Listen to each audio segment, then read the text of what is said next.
As Thomas J. Morgan once said, "It's cheaper to educate Indians than to kill them." That was the sentiment at boarding schools all across the United States that tens of thousands of Native American children forcefully attended. Here in downtown Phoenix stands the remnants of the Phoenix Indian Industrial School, a symbol of the U.S. government's attempt to assimilate Native Americans into white Christian society. In its early years of operation, the Phoenix Indian School sought to erase the culture of the young Native American men and women who attended. They were forced to cut their hair and wear military uniforms while marching to and from classes.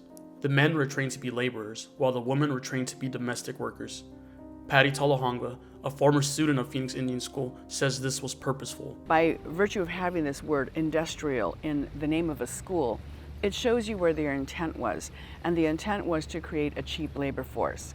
So the students in those early years, and I think for up until probably the 70s, the students were not encouraged, they were not educated here with the intent that they would go to college, that they would become their own business person, their own lawyer or doctor. Like other boarding schools across the U.S., more than 20 known students died while attending the Phoenix boarding school. While many boarding schools had cemeteries where they would bury students that died, Phoenix Indian School did not have a marked graveyard. Phoenix Indian School was open for 99 years, more than 3 times the length of Carlisle Indian School. Carlisle has a marked graveyard. Here at Phoenix Indian, there is no marked gravesite. And that's a big question. Why isn't there? Was there one? Where was it located? To this day, questions are raised about possible graveyard sites surrounding the park.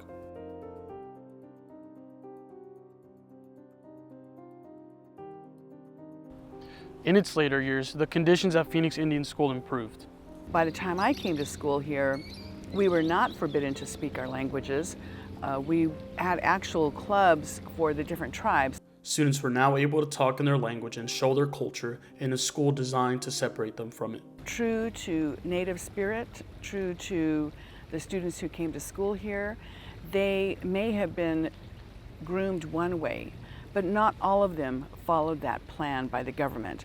So there were students who went to college despite the lack of training here at Phoenix Indian. And then again, also just all of the students who came to school here, what they endured, what they survived, and how they carried on. After 99 years of operation, the Phoenix Indian School closed its doors in 1990. More than 25 years later, the old music room was repurposed as a visitor center. People could now rent the space to celebrate accomplishments.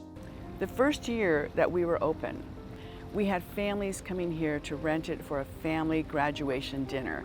And these were kids whose grandparents came to school here at Phoenix Indian. And now the grandparents were coming back to their old school to celebrate the college graduation of their grandchildren. And it was beautiful, and it was like, look what we're doing in this space that was meant to put us down. So to see them coming back with their grandchildren who are college graduates, I think that says something to the government. For ICT News, Daniel Herrera.